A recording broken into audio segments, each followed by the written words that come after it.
Tá, meu nome é Alexandre, eu sou brasileiro, sou fisioterapeuta, professor de educação física e tenho algumas pós-graduações, tenho pós-graduação em ortopedia, fisioterapia esportiva e treinamento esportivo e personal trainer.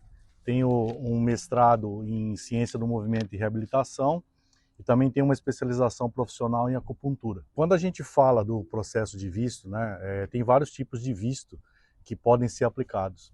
E o visto que premia ou que favorece quem tem mais escolaridade é o tipo de visto que eu apliquei, que é o EB2NIW. O que quer dizer isso? EB é Employment Basement e NIW é National Interest Waiver, ou seja, é uma dispensa por interesse nacional.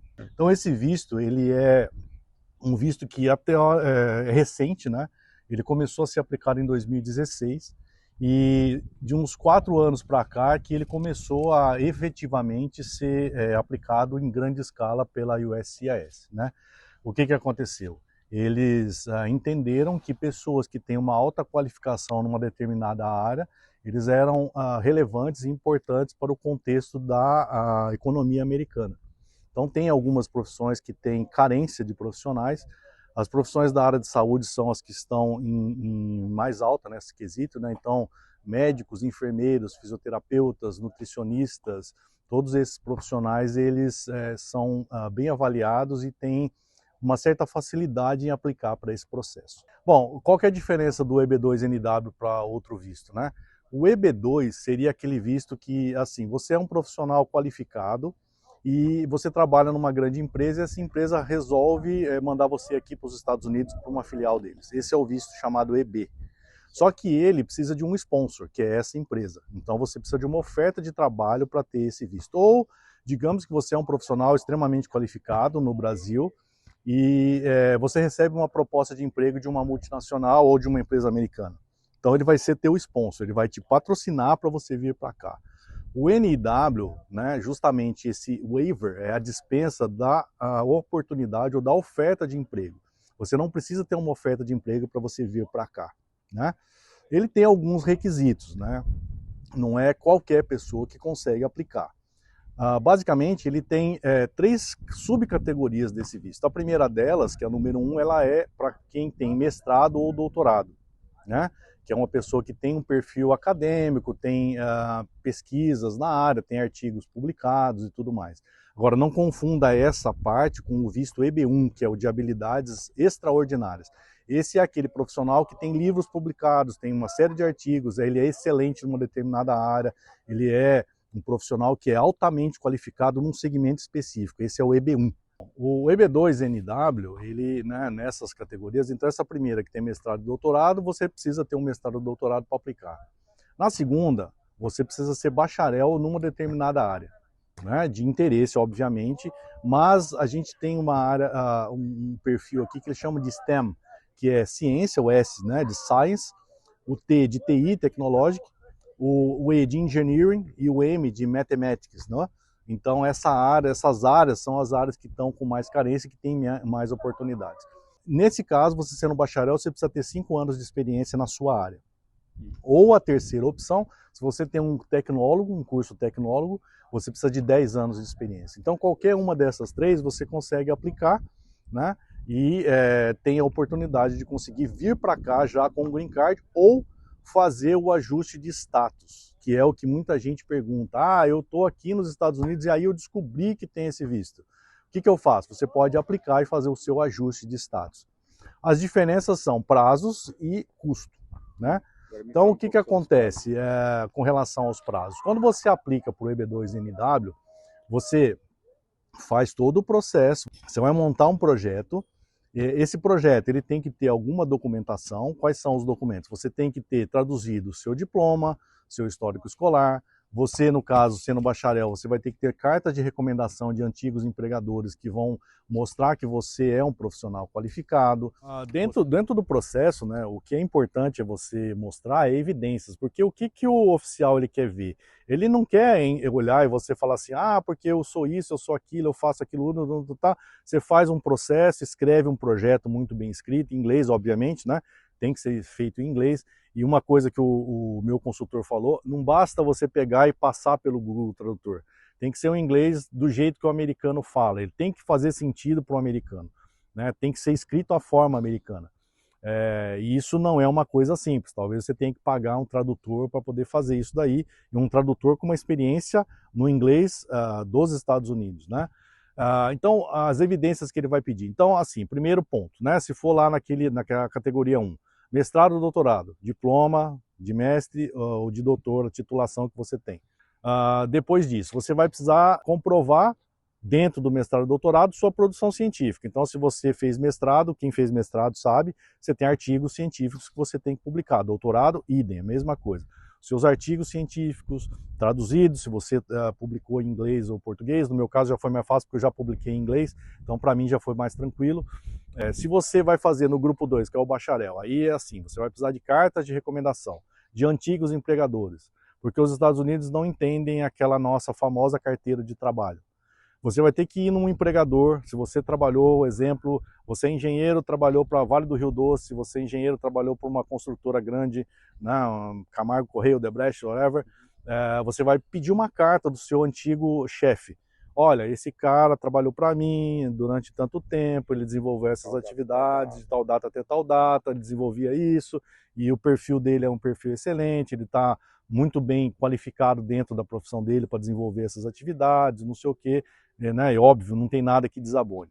A outra coisa que vai ser mais importante é o seguinte, é claro que nem todas as profissões de nível universitário têm órgão regulamentador, que é a licença profissional. No meu caso, fisioterapia, o CREFITO, no caso do médico, o CRM, no caso do engenheiro, o CREA. Então, assim, é importantíssimo você estar ligado a uma entidade de classe, que é aquela que fiscaliza a sua profissão. Essa é a segunda requerimento. Outro requerimento é você fazer parte de uma associação da sua profissão. Então, por exemplo, no caso da fisioterapia, Abrafito, Sinfito, o CREA, né, tem a Associação dos Engenheiros e Arquitetos e tal. Então, essa é uma filiação que você precisa ter.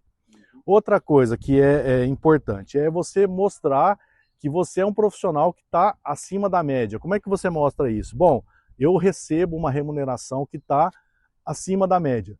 Isso mostra que você é uma pessoa altamente qualificada, porque só recebe acima da média quem é reconhecido. Exato. Uma outra coisa que é importante, que isso também conta e conta muito, e no meu caso também isso aí ajudou muito, e isso eu devo graças ao judô, que é o esporte que eu escolhi, prêmios e reconhecimentos. Não estou falando de medalha, não estou falando de medalha por esporte, é reconhecimento pelo seu trabalho. Eu tenho reconhecimento feito pela Câmara da cidade de São José dos Campos, que é da onde eu nasci, pelo trabalho que eu desenvolvi com o judô na comunidade, em comunidades carentes, né? Isso foi reconhecido pela Câmara, né? Foi proposto por um vereador e foi reconhecido. Se você tem prêmio, por exemplo, você desenvolveu um projeto e recebeu um prêmio, você participou de um congresso, aplicou um trabalho num congresso, recebeu um prêmio por um melhor trabalho e tal, isso também é reconhecimento. Ou do órgão de classe, ou de um projeto que você fez específico. Você é arquiteto, você apresentou um projeto inovador sobre sistema de drenagem, né, contra a chuva. Então isso também conta, né? Então assim, é o que mostra que você é algo diferente, você tem algo de diferente, e aí entra aquela história, exata, aquela é a história do Endeavor, né? Então, por exemplo, vou dar um exemplo clássico, o pessoal da área de agronomia. Você tem um estudo aí que é revolucionário para poder melhorar o crescimento ou a produção de uma determinada coisa, soja, milho, seja lá o que for. Isso você receber um prêmio por conta disso, isso é extremamente relevante. Então, dentro dessas evidências, né, quando você consegue comprovar, dessas que eu falei, apenas 3, se você, com apenas 3 dessas, você consegue comprovar, você já automaticamente já conseguiu o pleito. É muito importante as pessoas entenderem o seguinte, da onde que veio esse EB2NW? Né? Isso tem uma norma que eles chamam de Matter of Danazar. O que isso quer dizer? O Matter of Danazar significa o seguinte, tem um cara, cujo sobrenome é Danazar, ele apelou contra uma negativa de visto junto ao USCIS, né? Mostrando que ele era um profissional altamente qualificado. E a partir desse processo que ele apelou e ganhou, o caso dele passou a ser a referência, ele abriu o precedente. Então, todo o EB2NW ele vai ser comparado com o Matter of Danazar. E ele tem 3 prongs que eles falam lá. né? Esses 3 prongs são o que eles vão qualificar. Na verdade, se você qualificar nos 2, o último acaba sendo automático, né? Então, eu não vou recordar agora o que é o Prong of Danazar, mas se você colocar Matter of Danazar na internet, rapidinho você vai ver, são 3 qualificações, da quais se você faz as 2 primeiras, a terceira é automática, mas né, justamente entra para aquela história do Endeavor, que você provar que você é um profissional diferenciado. Bom, com relação ao ajuste de status, o que acontece? Muita gente tá aqui ou veio para cá com visto de turista e aí falou, pô, quero ficar. E aí, né, dentre as oportunidades, dentre todas as possibilidades, né, para quem tem curso universitário, essa é uma possibilidade de fazer ajuste de status. Eu vejo muita gente vem com visto de turista ou vem com visto de estudante, quero ficar e não sabe como. Então você faz o ajuste de status aplicando para o EB2NW. Não, eu não fiz ajuste de status, eu procurei uma empresa, foi uma consultoria, inclusive tem um vídeo aqui, depois vocês colocam no card, né, mostrando como que foi o meu processo na data que foi aprovado. Inclusive, quando eu apliquei, o meu visto foi o recorde, ele foi aprovado em apenas 3 meses. Eu dei a entrada, 3 meses depois meu visto tinha sido aprovado. Então, é claro que esse prazo varia, porque como é discricional, às vezes dá sorte do cara olhar lá e gostar do seu processo e ele aprova com extrema rapidez. Né? Exato. Então, uma das coisas que pesou é assim, o fato do meu currículo, né, uma escolaridade alta e as pessoas que fizeram as cartas de recomendação. Então, assim, como eu estou envolvido com esporte há um certo tempo, né, principalmente o judô, que é o esporte que eu pratico desde garoto, né, agora não tenho mais competido, mas né, ainda tenho apoiado o meu filho, que é atleta, inclusive ele veio comigo, né? Então a vice-presidente da Confederação Brasileira de Judô foi uma das que me deu carta de recomendação. Tem atletas olímpicos, atletas com campeonatos mundiais, professores universitários com grande publicação científica, grande passagem científica, que fizeram as cartas. Então isso pesou bastante no meu processo. Então foram 3 meses para aprovação do visto. Porém, o que aconteceu? Isso foi dentro daquele período de pandemia. De certa forma, não ajudou, atrapalhou, porque ele foi aprovado rápido, mas ser aprovado é uma etapa do processo, que depois você tem todo aquele outro passo que tem que ser feito. Então, até que o seu processo, né, seja aprovado e ele vá para o órgão onde eles vão marcar para você os exames médicos e depois a entrevista, levou quase 1 ano, então ficou dentro da pandemia. Bom, o visto foi aprovado, aí o que vai acontecer? Ele vai mudar de categoria, vai mudar o status, vai mudar o número do seu processo e ele vai mudar o local onde ele é mandado aqui para os Estados Unidos, né? E aí ele vai chegar para você e falar assim, bom, agora você está com a entrevista marcada. Então ele vai marcar a tua entrevista no consulado brasileiro, se você fez aplicando pelo consulado, ou num posto da USCIS aqui nos Estados Unidos, se você fez ajuste de status. Depois disso você vai ter que fazer a biometria, para identificar que é você e todos os membros da família que aplicou com você. E aí vai ser marcada a entrevista e antes da entrevista você é obrigado a fazer o exame médico. Aí tem uma série de requisitos, porque não é qualquer médico, são médicos que são credenciados pela USCIS, tanto nos países onde é aplicado, quanto aqui. A consulta é paga, não dá para usar convênio. Às vezes você consegue usar um convênio para poder fazer um exame de laboratório que eles pedem. Normalmente eles vão pedir exame para sífilis, tuberculose, e ver se você tomou todas as vacinas. Né? Muito parecido com o processo para quem está aplicando para o Green Card por casamento, não é isso? Exatamente, o processo é exatamente o mesmo. A partir daí, quando o seu visto foi aprovado, você entra num processo que é igual para qualquer pessoa que vai conseguir o Green Card. Você vai ter que passar por tudo isso daí. No caso agora, depois que você passou pelo exame médico, aí sua entrevista foi marcada, você vai ter que ir um dia no consulado. Para quem está no Brasil, não tem outra opção. Todos os brasileiros vão fazer essa entrevista no consulado no Rio de Janeiro, no centro do Rio. Para esse tipo de visto? Para esse tipo de... Quem está aplicando no Brasil, não importa o EB2NW ou por casamento, você tem que fazer. O visto de imigrante, ele é feito no consulado do Rio de Janeiro. Isso é novidade, isso eu não sabia. Exato, diferente do visto de turista que você pode fazer em qualquer um dos consulados no Brasil. Agora o visto de imigrante é só no consulado do Rio de Janeiro. Uma coisa para lembrar é o seguinte, você não é obrigado no EB2NW a usar um consultor, você pode aplicar por conta própria. Tem muita gente que faz isso, inclusive tem grupos na internet, grupos de WhatsApp que o pessoal se ajuda e consegue. Eu conheço várias pessoas que aplicaram sozinhas e conseguiram. O mais importante nesse visto é você entender o que é o seu endeavor. O que é o endeavor? O endeavor é por que você merece ter uma dispensa de um empregador para poder vir para cá. Por que você é diferente? O que faz de você uma pessoa diferente, né? No meu caso, o meu projeto, eu consegui mostrar para o governo que a atividade com a qual eu trabalho reduz a quantidade de anti-inflamatórios para atletas, que é um problema de saúde pública muito grave aqui nos Estados Unidos. Então eles entenderam que o meu trabalho aqui nos Estados Unidos iria propiciar para atletas uma redução na ingestão de anti-inflamatório, através do uso no caso, a acupuntura, né? Então foi isso que me permitiu vir para cá, esse foi o meu endeavor. Teve gente que na época da pandemia falou sobre ventiladores de baixo custo, tem gente na área de matemática ou de TI que fala sobre inteligência artificial, tem gente na área de enfermagem que fala sobre cuidado paliativo, então você tem que descobrir qual que é o seu endeavor, o que te faz diferente, o que faz de você único para poder aplicar. Com relação a custos, né, eu tenho uma colinha aqui, mas basicamente é o seguinte, ó, se você vai aplicar fora dos Estados Unidos, estando no Brasil, você vai dar entrada no I-140. Esse I-140 tem um custo de $715 para toda a família. Não importa, convertendo aí para o preço do dólar de hoje, né? Você pode converter $715 para toda a família. Então não importa se é você, esposa e 3 filhos, é para toda, independente do número de pessoas. Você vai pagar $715 por esse formulário. Depois você vai pedir o DS-260, depois que o seu visto foi aprovado.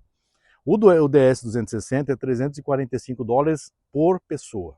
Então aí se a sua família é meio grande, né, vai ficar um pouco mais caro. E tem uma outra vantagem que na minha época não tinha, isso hoje tem, que é o Premium Process. O que é o Premium Process? Você pode pagar para que o seu processo fure a fila e vá lá para frente, e aí em 1 ou 2 semanas ele vai ser analisado mais rapidamente. Esse Premium Process tem um custo de $2.805. Então assim, não, esse é no geral. É a mesma coisa. Então você pagou lá os 715, depois o DS-260, e você fala, eu quero acelerar o meu processo. Porque eu quero sair logo do Brasil, não aguento mais o que está acontecendo aqui, ou eu quero ir logo me mudar, não sei o quê. Então você aplica e eles em 2 semanas vão dar a resposta. Ó, seu visto foi ou não foi aprovado. Isso é o custo para você aplicar estando no Brasil. Fora isso, você vai ter $300 por pessoa para poder fazer o exame médico.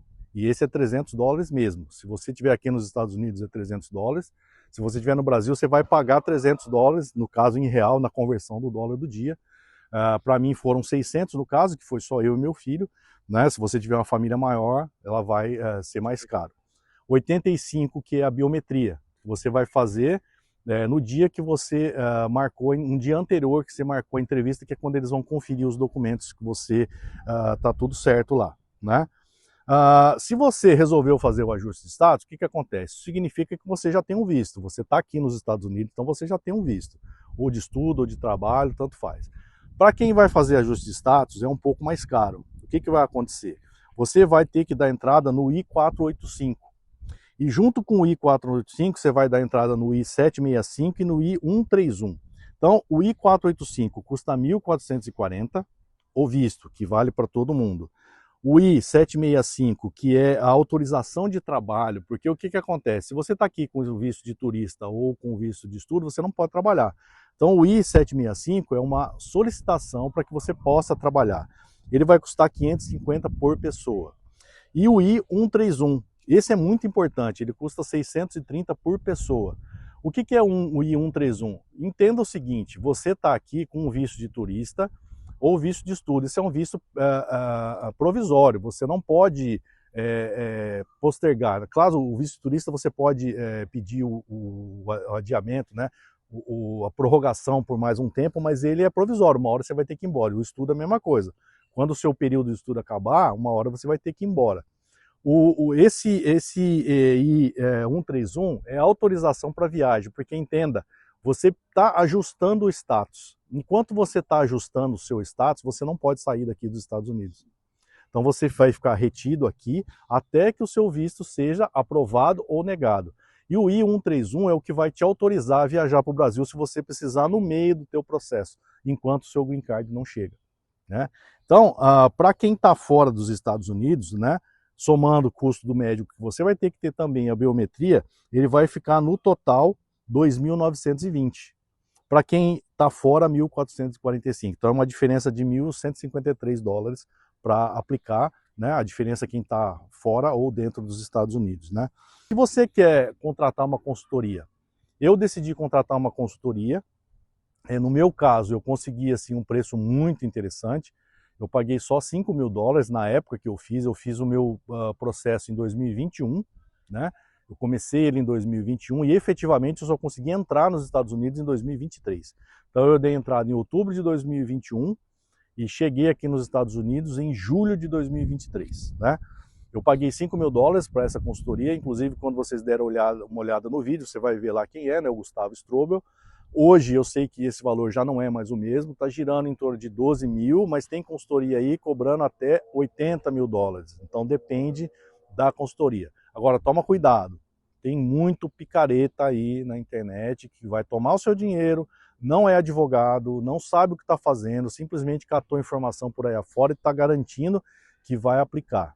No caso, o Gustavo não é advogado, mas ele tem um sócio que é advogado, que é o Dr. Jacob, que é daqui de Utah, e foi ele que avalizou o meu processo, ele que assinou o meu processo. Ele avaliou e validou. E outra, ele, né, escolhe os clientes dele justamente pela possibilidade ou não de aprovação. Então, quando ele olhou o meu processo, ele falou, não, ele nem pega. Ele falou, não, o seu processo ele tem grande chance de ser aprovado. Na época ele falou, 80%, e assim, com 3 meses, né, eu diria que foi um sucesso muito grande, né? Assim, eu acho que, de certa forma, para quem está querendo sair do Brasil, né, se você não tem tempo, não tem pressa, aplicar por conta própria e fazer do Brasil é possível. Você economizar essa grana, porque, olha, $5.000, né, no caso eu paguei 5, mas $12.000 são $12.000. Né? Isso faz uma diferença. $12.000 você compra um excelente carro. Você vai comprar um excelente carro aqui nos Estados Unidos. Então essa é a diferença. Agora, se você tem um certo capital, fala, não, eu não dou conta de fazer, eu não quero me estressar, eu não sei por onde começar, não tenho a menor ideia do que eu vou fazer, você pode procurar uma consultoria. Depois, se você quiser entrar em contato, o meu contato fica aí, ou o do próprio Maurício, e eu passo o contato dessa consultoria no Instagram para vocês. Eles têm Instagram também, e vocês podem tentar, através deles, né, ver a possibilidade de você ser aprovado.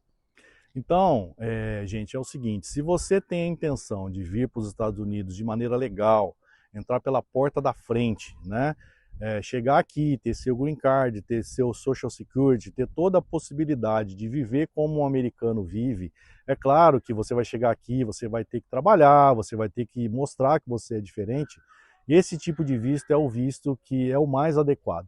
Existem outros? Ok, existem outros, mas eu acho que esse é o que tem mais a ver com o mérito, né? Que é o que é importantíssimo aqui na sociedade americana, que é o mérito, que é uma coisa que a gente já está, eu estou profundamente decepcionado com o Brasil com relação a isso, né?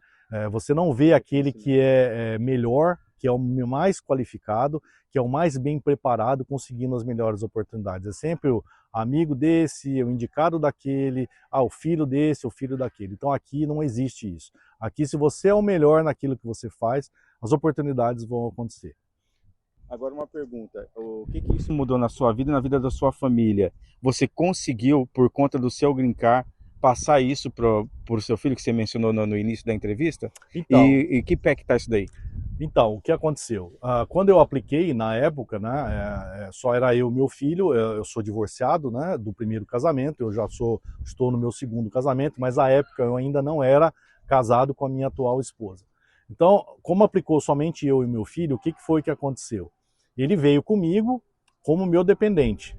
Ele era menor de idade e na época, né, ele foi fazer o último ano do ensino médio aqui e ao chegar ao final do ensino médio, ele decidiu se juntar às Forças Armadas dos Estados Unidos. Ele entrou para o Corpo de Fuzileiros Navais, né, o US Marines.